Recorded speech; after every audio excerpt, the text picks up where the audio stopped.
Ben ritrovati ai nostri telespettatori, proprio adesso vi posso mandare in onda proprio tra un attimo un video che si riferisce al Presidente della Regione Veneto Luca Zaia, che ha avuto la videoconferenza con il governo, proprio il tempo fisico di puntarvelo. Eccolo qua, noi siamo pronti a mandarlo in onda.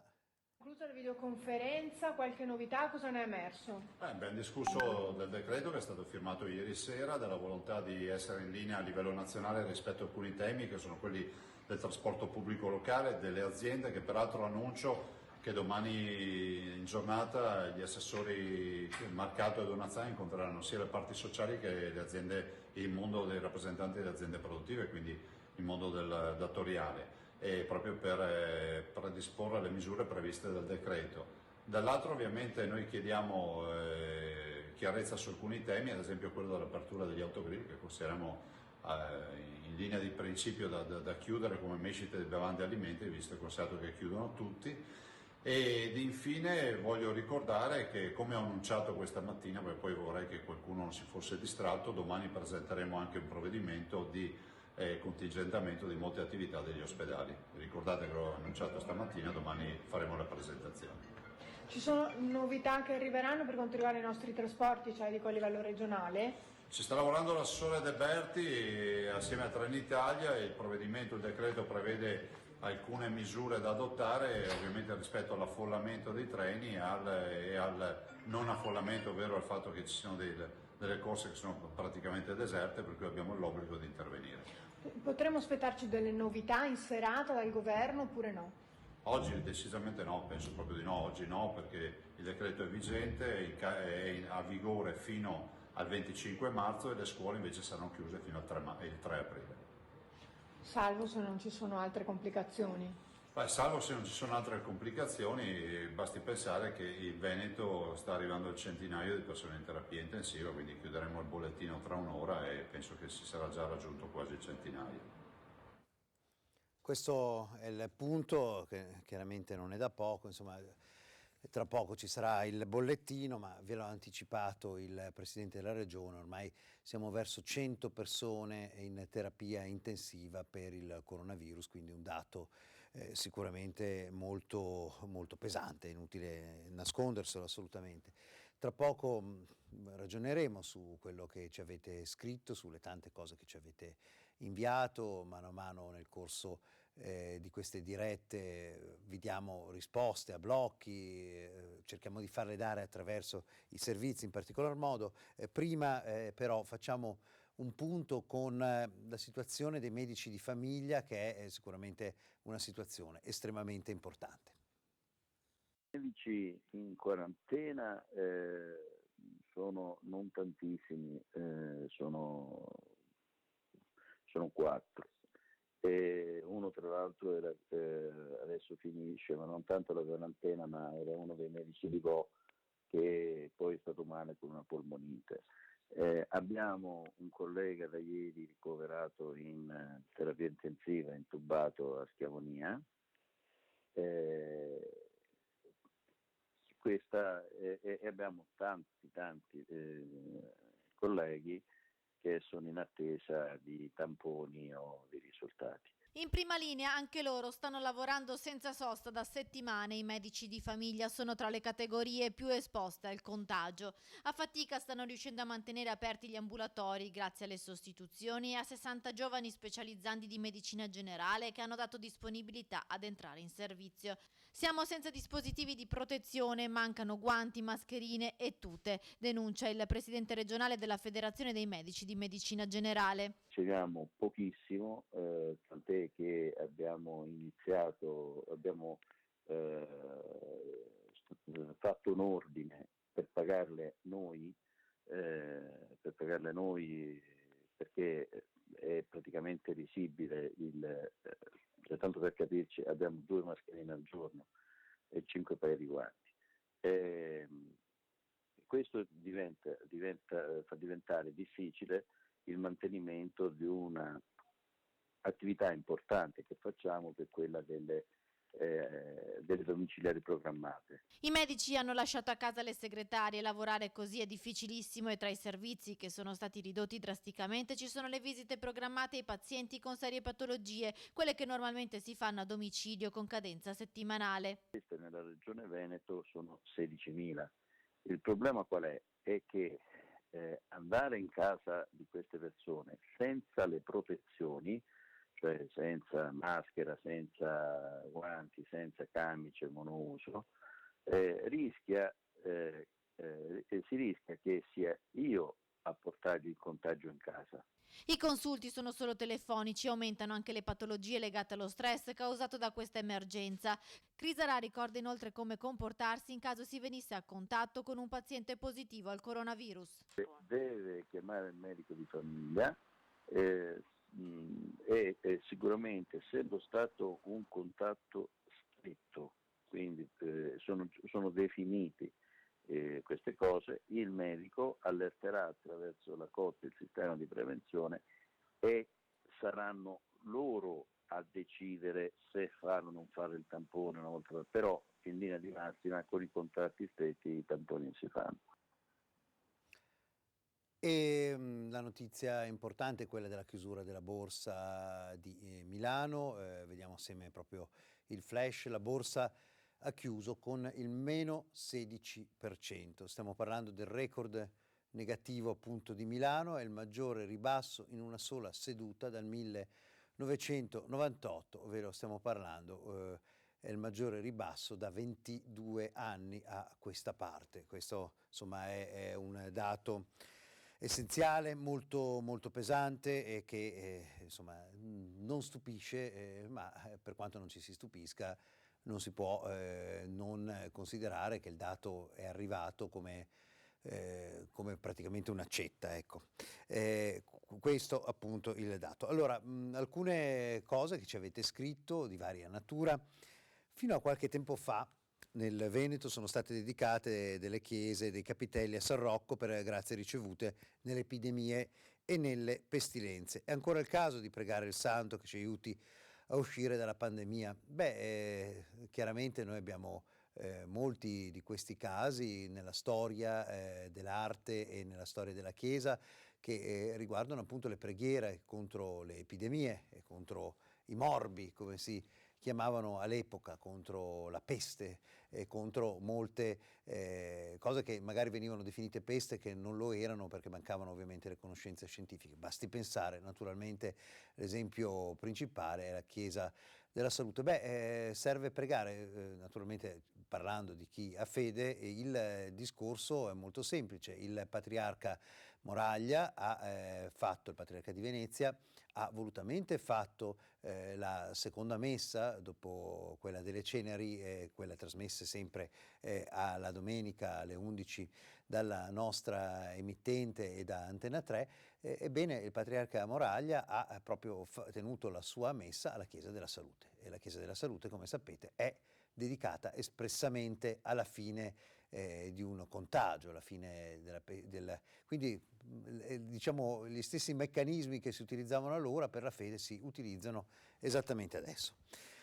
Potrebbero fare delle disposizioni più precise dalle ultime ordinanze, non si è capito bene quali situazioni siano considerate necessità di uscire di casa e quali invece sono superflue.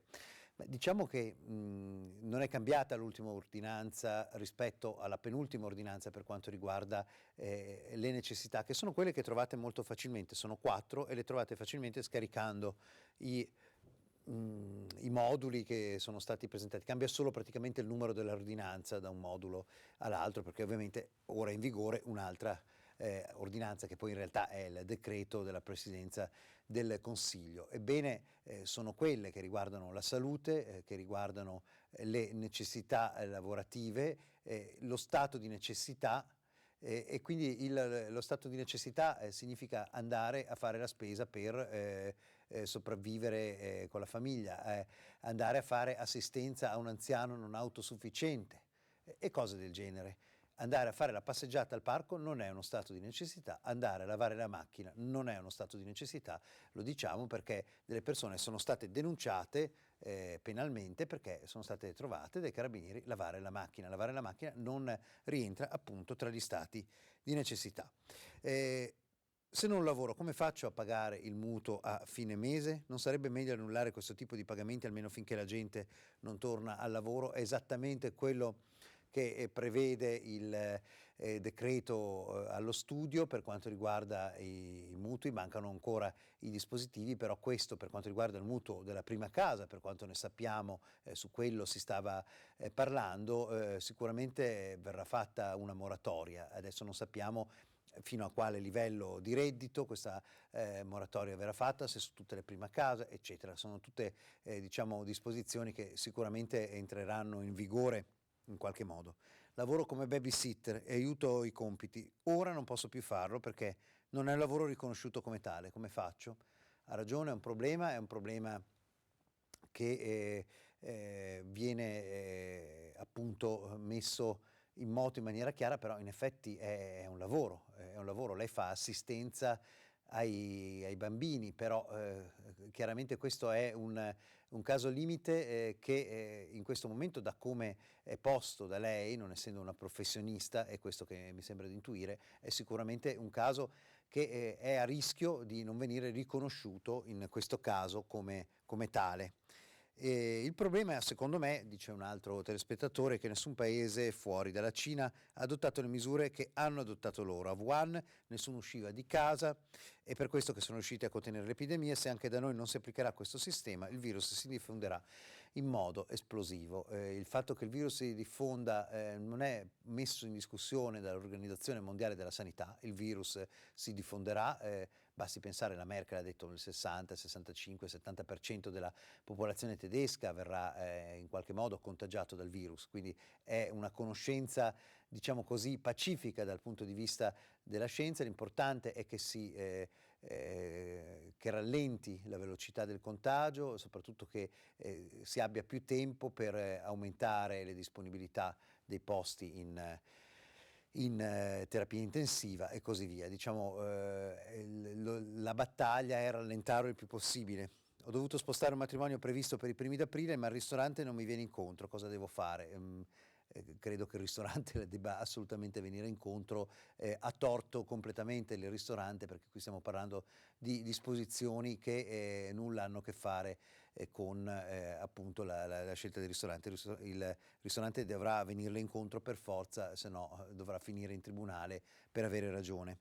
Gestisco 2 negozi di panificio alimentare, hanno sede nello stesso comune. Posso chiuderne uno per tutelare i dipendenti? Questo naturalmente rientra nelle facoltà, non so il numero dei suoi dipendenti, come sa ci sono le casse integrazione in deroga e secondo me la domanda deve essere specificamente fatta alle sue associazioni di categoria. Hanno sicuramente una risposta a questo proposito, probabilmente una risposta affermativa. L'autocertificazione deve essere compilata prima di uscire di casa, oppure in caso dovessero fermarmi posso compilarla al momento? La risposta è: può compilarla al momento. L'importante è che lei abbia veramente le motivazioni che rientrano in quelle 4 e che appunto le motivazioni che lei dà siano vere e non false, se no il reato, invece che essere solo il 650 del codice penale, diventa un reato doppio. Abbiamo letto un'intera pagina di vostre richieste, di vostre osservazioni, che naturalmente è una piccola parte delle tante, ne leggeremo ancora. Adesso però andiamo avanti, perché parliamo di bambini. Team for Children. I bambini naturalmente sono molto colpiti dal punto di vista psicologico, lo è tutta la popolazione, ma soprattutto i bambini. Non è vero che la bambina moldava che abbiamo fatto arrivare noi, che ha 3 anni, non farà le cure. Non è vero, sono state posticipate giustamente dai medici per evitare che esca e per evitare che si trovi in situazioni con altre persone, perché frequentando i reparti ovviamente si possono incontrare altre persone. Dovete stare a casa, dovete ascoltare quello che vi dicono, dovete non essere egoisti, ma pensare a chi non sta bene. I nostri ragazzi di Teen Zone hanno anche fatto un video di loro spontanea volontà che ha pubblicato anche il presidente Zaia. vi chiedono di stare a casa perché loro rischiano tanto, non possono ammalarsi, non possono contrarre il virus, non siamo tutti sani, ci sono persone che hanno altre patologie e comunque mi sembra che anche le persone sane si possono ammalare di questo virus, possono stare male. Quindi perché sto parlando? Perché sto condividendo? Perché i ragazzi hanno fatto il video? Per dirvi che bisogna stare a casa, bisogna avere rispetto di noi stessi e delle altre persone, soprattutto delle persone che hanno altre patologie. Ve lo chiedo, vi prego, state a casa, fate questo piccolo sforzo per salvare tante vite, fatelo, dovete farlo per senso civico, per amore vostro e per amore di chi non sta bene. Grazie. Allora, vedo in collegamento Valentina Visentin, non so se mi senti con l'auricolare, perfetto, grazie Valentina. Allora, vedo che zona industriale naturalmente il traffico, diciamo così, di produzione commerciale c'è, vedo 2 camion dietro, le macchine sono pochine, Sì. calcolando che questa è una delle zone più trafficate di Padova a quest'ora di solito. Infatti volevamo mostrarvi com'è la situazione adesso. Di solito qui la colonna di macchine è senza soluzione di continuità, è senza fine, invece l'unico traffico che c'è è quello dei camion, lo vedete, ce ne sono un paio dietro di me, e le auto che stanno passando sono perché sono principalmente di persone che si stanno recando nell'ipermercato che vedete alle mie spalle, quindi un traffico decisamente ridotto, quello della zona industriale di Padova. Qui ci sono tantissime imprese, industrie, il segnale che insomma i datori di lavoro hanno responsabilmente lasciato a casa molti dipendenti attraverso le opzioni dello smart working o della riduzione o della turnistica, come aveva invitato ieri sera il Premier Conte. Per quanto riguarda il comune di Padova, l'assessore Michalizzi ha fatto sapere pochi minuti fa che dalla tarda serata cominceranno a passare dei mezzi della protezione civile per avvertire le persone di rimanere a casa e per dare delle indicazioni su eventuali comportamenti da tenere. C'è anche una notizia che riguarda, la leggo insieme a voi, il trasporto pubblico, perché dovrebbero essere eliminate le corse della domenica per quanto riguarda la città di Padova, ed verrà ridimensionato anche il servizio del night bus, che sarà appunto limitato a chi ha reali necessità per motivi lavorativi impellenti e si concluderà a mezzanotte. Inoltre da venerdì 13 marzo tutti i mezzi pubblici effettueranno l'ultima corsa all'incirca alle ore 20. Questo alcune delle indicazioni che riguardano il trasporto pubblico urbano a Padova a partire da domani. Sempre da domani, se lo avete, ve lo ripetiamo, ve lo diciamo, l'assessore Gallani ha annunciato e confermato la chiusura dei parchi pubblici in città. Grazie mille a Valentina Visentin, ancora buon lavoro per, la panoramica che ci hai fornito nel corso di tutta la giornata della città di Padova. Allora, sono arrivate notizie, la notizia principale che arriva dalla Protezione Civile è questa, sono state superate le 1000 vittime per il coronavirus. Ad oggi, secondo i dati della Protezione Civile, sono infatti 1016 le vittime, sono 189 più le vittime rispetto a ieri. Quindi questo è il primo punto di vista. Secondo dato, in totale quanti sono i malati? Malati immagino in questo momento non le persone contagiate, che sono di più ovviamente. Sono 12.839 i malati, 2.249 in più di ieri. Il numero complessivo dei contagiati infatti ha raggiunto i 15.113. Stiamo parlando dei contagiati che sono stati rilevati in questo caso dal tampone. È ovvio che nella popolazione italiana i contagiati sono molti di più. Sempre dati forniti ufficiali, forniti dal commissario per l'emergenza che è Angelo Borrelli. Allora, il dato estremamente importante è questo che stiamo vedendo assieme. Quanti sono i malati in terapia intensiva in Italia? Allora, 1153 ricoverati in terapia intensiva, 125 in più rispetto a ieri, fornito anche questo il dato ufficialmente, poi ci sono in totale 6.650 ricoverati con sintomi e 5.000 e passa sono quelli in isolamento domiciliare. Vogliamo dire anche un dato, insomma, insomma, visto che poi ovviamente si guarisce anche dal virus, le persone guarite in Italia sono 1.258, sono 213 persone in più di ieri, e anche questa è una notizia che dobbiamo mettere in campo, una notizia estremamente importante. Quali sono i dati suddivisi per regione? Li vediamo anche in questo caso assieme. 6.896 sono i malati in Lombardia, 1.133 in più, 1.758 in Emilia Romagna, più 170, 1.297 in Veneto, più 357. Sono 554 in Piemonte, più 74, 570 nelle Marche, più 109 e così via. Questa è la situazione.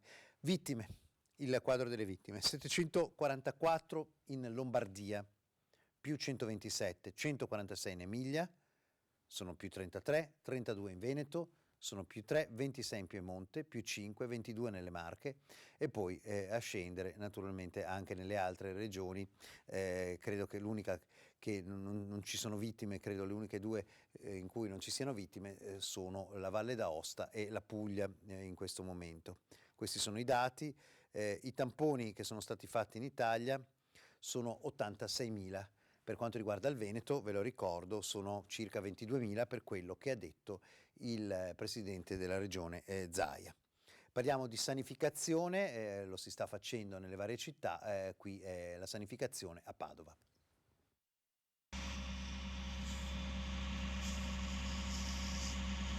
Tute bianche, mascherine di protezione, getti igienizzanti con un prodotto altamente specifico, un liquido a base di sali quaternari d'ammonio, oli essenziali, detergenti. Scatta alle 7 di mattina la sanificazione di piazze, marciapiedi e strade a Padova, nel primo giorno di chiusura generalizzata delle attività per il coronavirus. In stazione un intervento massiccio con le idropulitrici su marciapiedi, fermate degli autobus e rastrelliere con le bici ferme da qualche giorno. Dalla stazione ai quartieri fino al centro storico deserto, pochissime persone, strade vuote mentre gli operatori di Hera lavorano senza sosta. La polizia ha toccato luoghi simbolici della città. Sotto il getto di disinfettante finiscono anche i leoni dello storico caffè Pedrocchi, tanto amati dai bambini padovani che adorano salirci sopra e farsi scattare le foto. Un rito giornaliero che ormai non si vede più da settimane qui in città, una città che ha risposto all'invito rivolto dal sindaco di rimanere a casa. Ci fermiamo per una breve pausa, poi ricontrolliamo i dati assieme e molti altri servizi dalla Regione Veneto.